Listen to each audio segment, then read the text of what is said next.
제가 주식을 이제 본격적으로 해야 되겠다 마음을 먹었었던 게 딱 그 이유예요. 이유진님 얘기. 예전에 베트남에서 근무할 때 사장님들 하는 얘기가 그러니까 다 성공 스토리가 있어요. 근데 비슷한 게 뭔지 아세요? 60대 후반에서 50대 초반까지 사장님들이 했던 이야기에 많이 나왔었던 부의 축적의 흐름이 뭔지 아십니까? 보통 사장단들 스카이 연고대 못해도 뭐 지방에서 알아주는 대학 출신의 잘 사는 집 아드님들이에요. 기본적으로 그래도 좀 살았던. 그러고 나서 그 후대 때 본인들이 또 더 잘해가지고 이제 공장들을 해외 베트남까지 이제 이전하게 돼서 하신 분들이 중소기업에서 괜찮게 성공한 스타일들이었거든요, 다들. 제가 그때 주식을 시작했어요. 그때 사장님들 중에서 회사 이름은 거론하기 좀 그런데 하노이 북부 지역 벳짓이라고 있어요. 푸토성, 벳짓이 투입원 공업 지역이 있어요. 네. 공단 지역. 그쪽에서 이제 제가 근무를 했었는데 거기 사장님 중에서 이제 58년 개띠셨어요. 회사가 콘돔을 생산하는 회사였거든요. 매출도 엄청나게 잘 나오더라고. 그 집안 자체가 준재벌이에요. 상장까지는 아닌데 어떻게 돈이 됐냐면 그 당시 때는 공장에서 일도 많고 바이어가 요구하는 것도 많고 우리나라 사람들이 예 하면서 다 맞춰주잖아요. 손님이라 그러면. 그렇게 하다 보니까 설비를 늘려야 되고 설비를 늘리다 보니까 그러면 공장 사이즈를 늘릴 수밖에 없었다는 거지. 항상 바이어는 보다 많은 물량을 요구하거든요. 올해 100%니까 내년에는 120% 오다 받아라.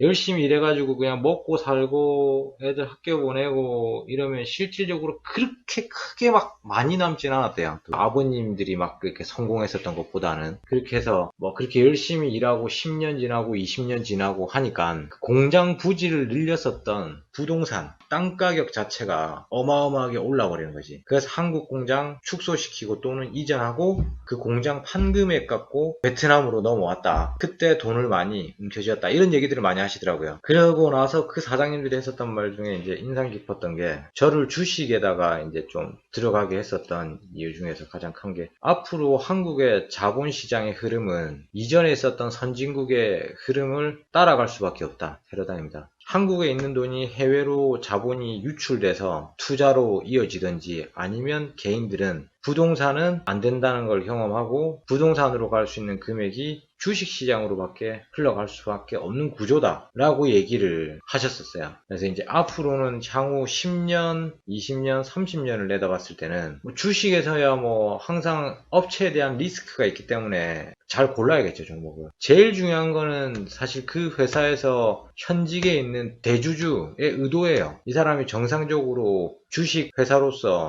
회사를 끌고 갈 것이냐, 아니면 막 뭐 당기권에 짧게 뭐 한 5년에서 10년 반짝 작업 친 다음에 회사 상폐시켜 볼 거냐. 이런 부분들을 잘 감안해서 이제 대주주를 잘 선택하는 게 좀 중요합니다. 그래서 그걸 읽어낼 수 있는 건 우리가 크게 봤을 때 성향이죠. 그 사람들의 성향. 차트 그래프를 보면 성향이 나와요. 그리고 작업을 치려고 하는 타이밍이 나오고. 그래서 차트를 분석해서 봐야 되고요. 큰 그림으로 봤을 때 주식시장은 더 규모가 커질 것이고, 그러니까 전체 금액 자체가 더 커질 것이다 라고 봅니다. 개인 투자자들도 더 많이 생길 것이고. 근데 이제 제가 봤을 땐 아주 큰 그림의 흐름이고, 단기권 코로나 때문에 영향받았었던 사람들은 코로나가 끝나면서 다 없어질 거예요. 다시 회사로 복귀하게 될 거고, 이제 쉬는 타이밍을 이용해서 주식을 막 해봐야 되겠다 하시는 분들 지금 뭐 있다고 그랬는데 솔직히 굉장히 위험해요. 특히 단기권에 맥점 잡은 사람들은 더 위험해요. 오늘 종목이 많이 빠졌다의 기준이 아닙니다. 이건 제가 주식을 읽어가는 장의 흐름에 대해서 여러 번 설명을 해드리지만 주식은 타이밍이요. 여러분들이 많은 종목 중에서 그 타이밍에 종목을 찾아내는 것이고, 여러분들이 찍은 그 종목이 여러분들이 원하는 시간 타이밍에 못 올라갈 확률이 굉장히 높아요. 이걸 180도로 생각을 바꿔서 생각한다면 그게 제가 30대 초반이었습니다. 하여튼 그런 관점으로 주식을 바라봤을 때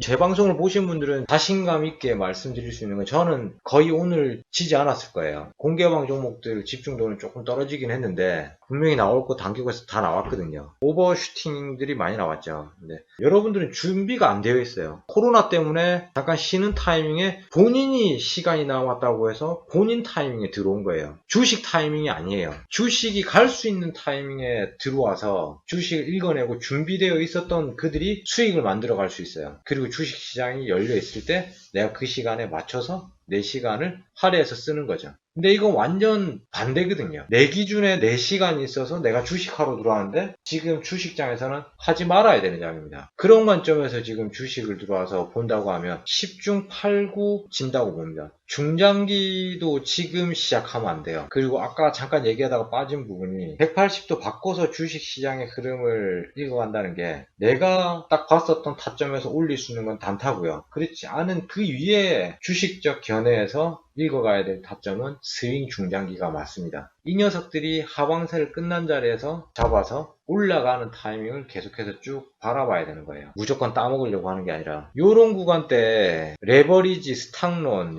굉장히 전화 많이 올 수 있거든요. 최근에도 전화 굉장히 많이 왔었죠. 저한테. 지금 타이밍이다, 전화 돌려. 이렇게 되겠죠. 내게 전화가 레버리지 몰빵 칠 때. 준비되어 있으면 수익 낼 수 있는 구간이 있어요. 단타형용 구간에서도. 근데 준비가 안 되어 있는데 매매를 하면 안 되고 그 준비를 하시라는 겁니다. 그렇죠. 공부하기에는 좋은 시기라고 봅니다. 상승장에서 불꽃 슈팅 때 그냥 수익 냈던 개미가 강할 것 같죠. 그렇지 않습니다.